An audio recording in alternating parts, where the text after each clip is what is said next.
douleurs dans les lombaires. Donc c'est quelque chose d'assez courant. Beaucoup de personnes ont des douleurs dans le dos et particulièrement dans les lombaires. Donc c'est dû à quoi? Donc souvent c'est dû à trois choses. Donc un manque de renforcement au niveau de la zone abdominale. On a un manque de force dans le dos et un manque d'étirement au niveau des psoas. Ok?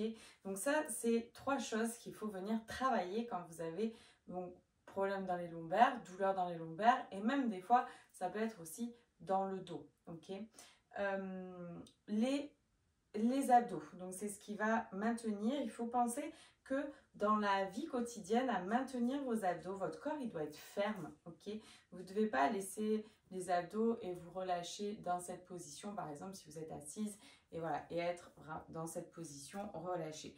Votre corps il doit toujours être maintenu. Ça vous demandera beaucoup d'efforts au début, ça demandera de l'attention, de l'effort. Ça va être forcé un petit peu sur le dos parce que vous n'avez pas l'habitude de vous tenir droit. Donc, pensez déjà à vous redresser. Dans cette position, si on ne peut pas vraiment tenir les abdos. Donc, c'est pour ça que c'est important de venir aligner et d'être droit. Ok. On a tendance à plutôt tenir et à contracter les abdos tranquillement et légèrement, pas. Ok. On vient contracter, tenir les abdos à l'expiration.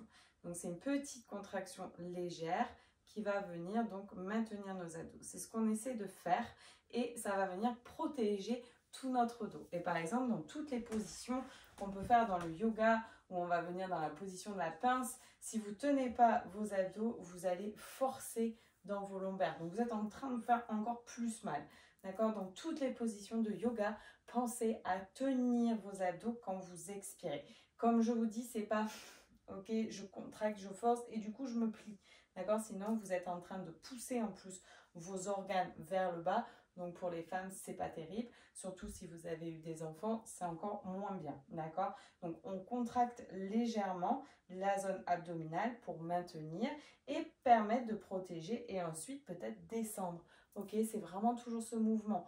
Pensez à travailler les respirations. Plus vous travaillerez la respiration, plus ça sera automatique dans les positions. Ok, donc on a ça. Donc on pense à contracter, tenir les abdos. Donc comment on peut renforcer notre zone abdominale?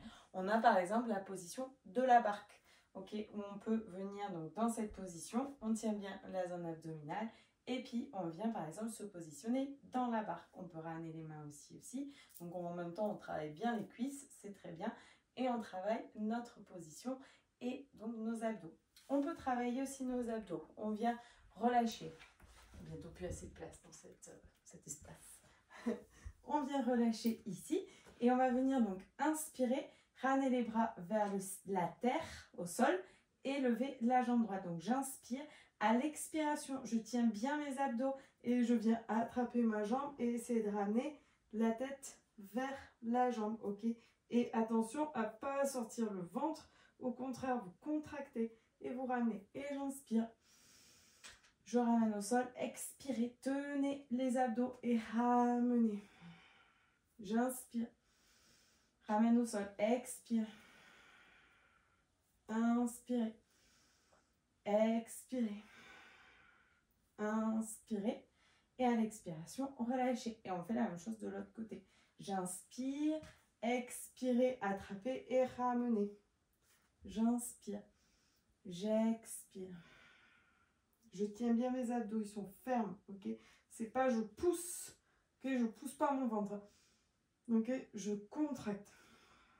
J'inspire. J'inspire, j'expire. Et en même temps, quand vous faites ça, vous permettez aussi de renforcer votre corps pour pouvoir faire la position de la chandelle encore mieux et pouvoir avoir un contrôle. Et expirez, relâchez. On détend bien notre ventre.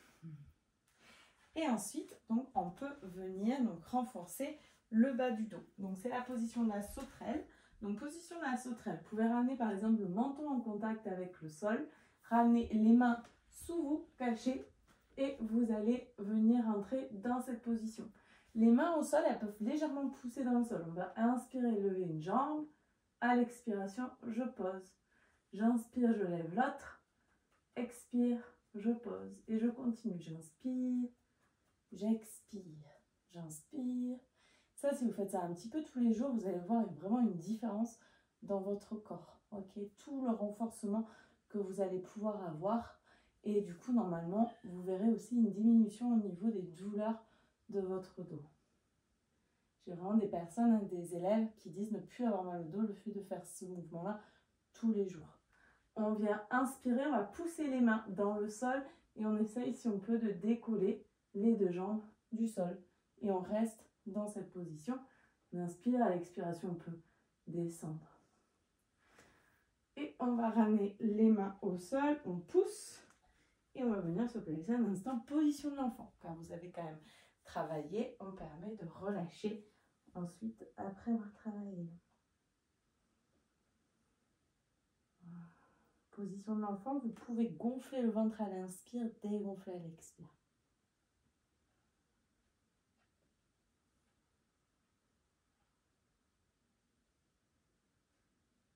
Prochaine expiration, ramenez les mains au niveau des genoux et déroulez tout doucement, vertèbre par vertèbre.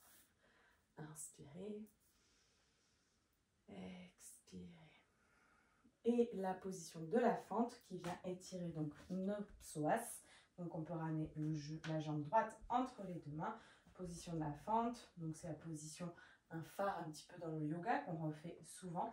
Donc là on étire en fait notre psoas gauche. D'accord, on sent bien l'étirement, un étirement au niveau de l'aine gauche. C'est notre psoas qu'on étire. Le psoas, c'est aussi dit le muscle poubelle. Ok, c'est le muscle qui vient se contracter dès qu'on a peur, qu'on stresse. C'est celui qui se contracte en permanence. Donc pour vous dire qu'on a besoin de l'étirer, parce que dès qu'on est un petit peu stressé, ben, il se contracte. On n'a pas forcément conscience, mais il se contracte. Donc c'est important de permettre de le relâcher. Pourquoi il fait ça? Parce que c'est celui qui nous permet soit de fuir, soit au contraire de nous figer. D'accord? Donc c'est important, voilà, je le répète, de le relâcher, de le détendre. Il y en a aussi qui disent que c'est le muscle de l'âme. Ok? C'est celui qui est en rapport donc vraiment avec toutes nos émotions. D'autant plus étirer et détoxifier. Et pensez bien sûr, à chaque fois que vous faites tout ça, à toujours bien boire, car vous détoxifiez votre corps. Donc c'est important aussi de boire derrière pour pouvoir continuer à aider votre corps à éliminer toutes les toxines. Ok, et on vient changer de jambe. On peut passer par exemple par le chien.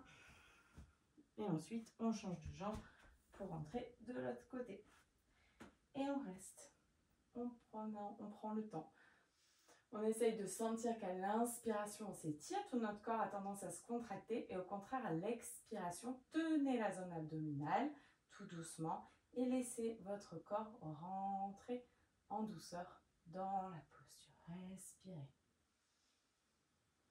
Je m'étire, je tiens les abdos, j'expire, je laisse mon corps rentrer en douceur dans la position.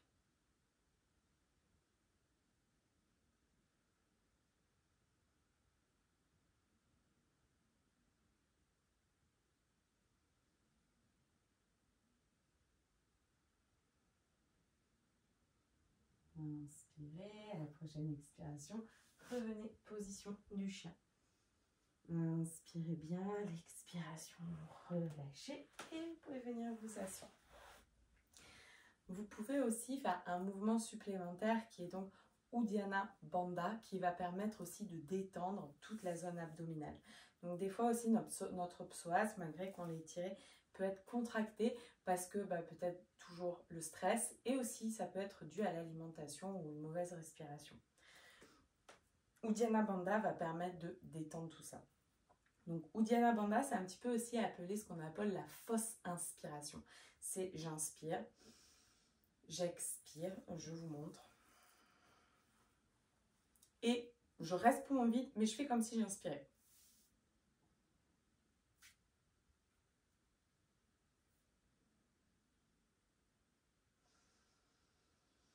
Ok, il y en a, ça aide. Si par exemple vous expirez, vous bouchez vos narines, vous faites comme si vous voulez inspirer.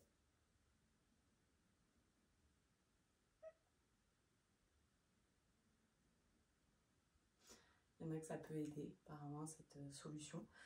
Je ne sais pas si ça m'aide vraiment, mais, mais voilà, vous pouvez essayer, voir si ça vous aide. Mais c'est vraiment cette sensation comme si je suis poumon vide, je veux inspirer, mais je peux pas, mais j'ouvre la cage thoracique. C'est une poussée un petit peu de la cage thoracique, si vous voyez, j'inspire, j'expire, et je pousse.